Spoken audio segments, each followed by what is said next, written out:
Thank you for joining us today. We are going to go over the Test and Fix Water for Kids next steps process associated with results. We'll take you from start to finish and go over what to do if you need remediation, the action you take to reduce lead levels at a sample location that showed a detection. We will cover how to understand your results and, if needed, collect a flush sample. We'll talk about how to get the form approving the fixes you want to make, getting your after fix confirmation sample, and submitting your costs for reimbursement. There are steps to check you off for final reporting, and we are here to help you with the process. If you are here today, you should have already finished step 3, which is taking your first round of water samples and sending them to the laboratory. All of our steps are outlined on the Test and Fix Water for Kids website, so feel free to reference them. Once the lab has checked for lead in your water samples, you will get an email notification with a template letter that contains the number of results that were over and under the program limits. We designed the template letter to contain everything you are required to share under the law, so please don't alter the template letter. While you wait for your results, you can start thinking about how you'd like to share that results letter, regardless of its news. This can be done by email or take-home folders, or whatever your regular method of sharing information is at your facility. You're welcome to create an introduction letter and attach the results email. That's optional. All facilities have 2 business days to share the notice. Everyone must send out notification of results. If you had no action required because your results were all under the limit, then nothing is required after sharing the letter with parents and staff. Even if you have no action required at your facility, we want to share a few tips to ensure that the best possible water is coming out of your faucets. It is always best to use cold water as recommended under EPA guidance for drinking water, because warmer water increases the reaction that allows lead to go into your water. It's a good idea to set up a schedule to regularly clean your aerators.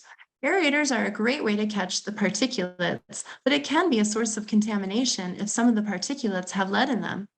Routine flushing is a great practice as well to get that stagnant water out of your plumbing. Flushing after long periods of water sitting stagnant in your plumbing can help get that water out that may have higher concentrations of lead. This will be after weekends or vacations. We recommend posting these hand washing only signs near bathroom sinks where water shouldn't be consumed. Motion detection sinks with automatic sensors are not considered drinking water locations. That's because they have mixed warm and cold water fixtures. We have these signs available to order at no cost. Get a hold of us to order as many as you need. If you use a filter at any point, it needs to be certified to remove lead. However, keep in mind that filters can themselves become a place of lead accumulation when not maintained on an appropriate schedule. So these filter options will need to have a maintenance plan.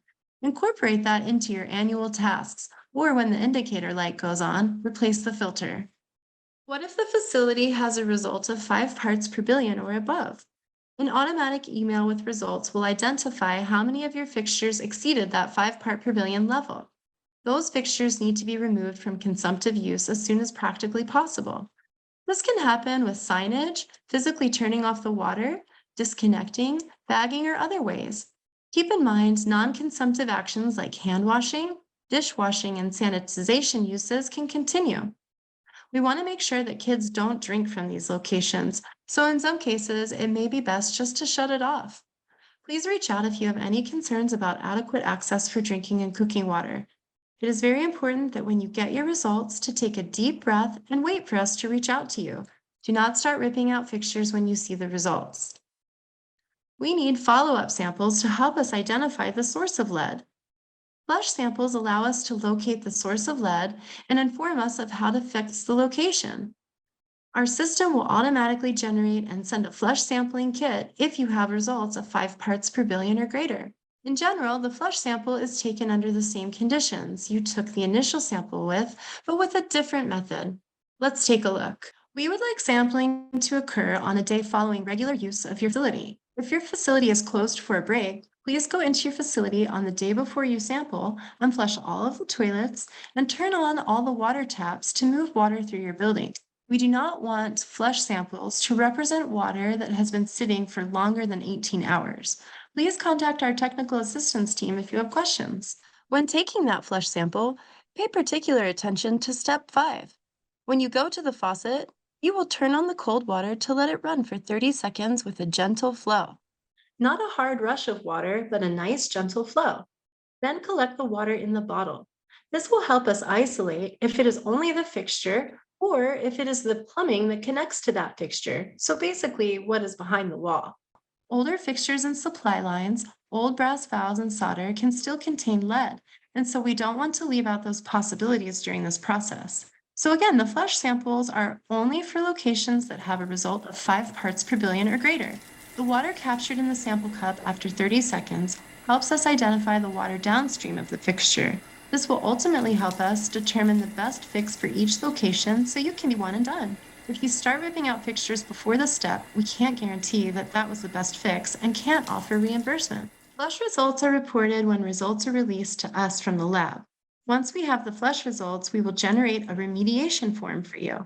However, if you have locations listed to test with no result, then our system will not generate a remediation form. Once all your locations are accounted for, we will email you a remediation form. There is no notification for parents and staff required with flush samples. You are welcome to share results, but that is optional. If you feel you should have a remediation form and you have not received one, please contact us so we can see if there is a missing initial or follow-up result in our data preventing the form from generating. Once the remediation form is created, you are now at the action plan. We will send your remediation form to the main sampling coordinator that we have on file. This remediation form is your action plan required by law. When it is sent, please review the notes we have as guidance on what the best action would be based on your results, and then select the remedial action you desire. We do have a cost limit per type of remedial action. This cap does include our general expectation for a total for labor and materials. Once you have gathered all of your estimated costs, please input that into our form so you can see that your total is not exceeded. Please note that these can be ballpark estimates and do not have to be exact numbers. Now, it is possible to see costs over the cap for estimated costs, and we can have that conversation. But ideally, we would like to see costs under the estimated cap. It is important that you send your W-9 to our secure fiscal email. Please do not email it to us. There is a financial email that we will share with you. Please note your remediation plan will not be generated until all samples are resolved in the database. Think, do you have any samples that still need to be collected? Do we need to delete sample locations that were not tested because they no longer exist? Here is an example of what the remediation form will look like. We'll need to know your contact information, and you'll see we summarize the information for each location that needs remedial action. Using that information, you'll see that we can then select remedial action. Here we are showing all of the options that we have to choose from for remedial action. If you select replacing a faucet, we would like to see you stay within the $500 expected materials cost and labor. If you need to replace the supply line and solder, you can see our cap amount there. Aerators, we have guidance on how to clean or replace aerators if needed. Permanent signage is $0. So really, we are open to discussion with remediation plans. It is not black and white. It's based on the information you provide us. Again, we just need to know your selected materials costs and labor costs to help us understand and make sure we are staying in the budget with funding. It is important to add your initials and date on the bottom line so we can review and approve the form. This form serves as your remediation plan, which again is required under the state law. So it is very important that you wait for this form and fill it out so we can review and approve it. We do have a flow chart on our website that does show the thought process and the questions that we will ask you based on your remediation plan to make sure we are doing the best and most informed fix that we can. Once we review and approve your selections, we will let you know your plan is approved. Please note in this example, this plan is approved because every item highlighted in yellow has been filled out. Contact information, remedial action, expected cost, initials, and date. Wait for an email from us telling you that the remediation plan has been approved. That is when you have the okay to start the fixes. If you start the work before the approval, we cannot guarantee full reimbursement. It is really important to wait for this plan and approval. We are available to assist you with identifying lead-free materials and other aspects of the remediation process if needed. Remediation could include the replacement of faucets, bottle fillers, drinking water fountains, cleaning or replacement of aerators, or installation of permanent signage. Please keep all financial records and receipts for reimbursement. Once you have completed your fixes, you will need to collect a confirmation sample. This is required under law to make sure that the fix we decided on was appropriate and did reduce lead levels. Confirmation kit will be sent your way once the remediation form has been approved. All fixtures repaired will need a confirmation sample. Please be aware that your new fixture needs time to break in, and that if you sample your new fixture too soon after installing it, you could have a confirmation sample show high levels of lead. Please follow our guidance to flush your new fixture for at least 30 seconds daily for 5 days to break in your new faucet and to get fresh water moving through your plumbing. Next, collect your confirmation sample the same way as your initial sample. Capture the first water that comes out of the fixture after it has been sitting for 8 to 18 hours in your plumbing. Now, this is a very important piece to keep in mind. We don't want to go over that 18-hour limit, which could be possible because you've had the location off for public safety. Once we have your confirmation results, you are at the final step. Submit your receipts for reimbursement. Reimbursement can occur once the results of a confirmation sample indicate the remediation worked with a result of less than 5 parts per billion for each location. We will send an invoice form your way to report your actual costs.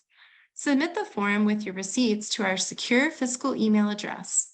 Again, we will send you the form for reporting this information to us. Upon approval of the invoice form, a reimbursement check will then be sent to you in the mail. It is great to consider final reporting as well. Remember, the letter that goes out to parents and staff has a link included that will take everyone to the public website that shows all of your initial and confirmation results for each facility. You can choose your child care center from the drop-down menu to show all results and descriptions, including the confirmation sample results once those have been completed. Thank you for your time. Contact us for anything you need. The webpage has been updated and has a lot of great information.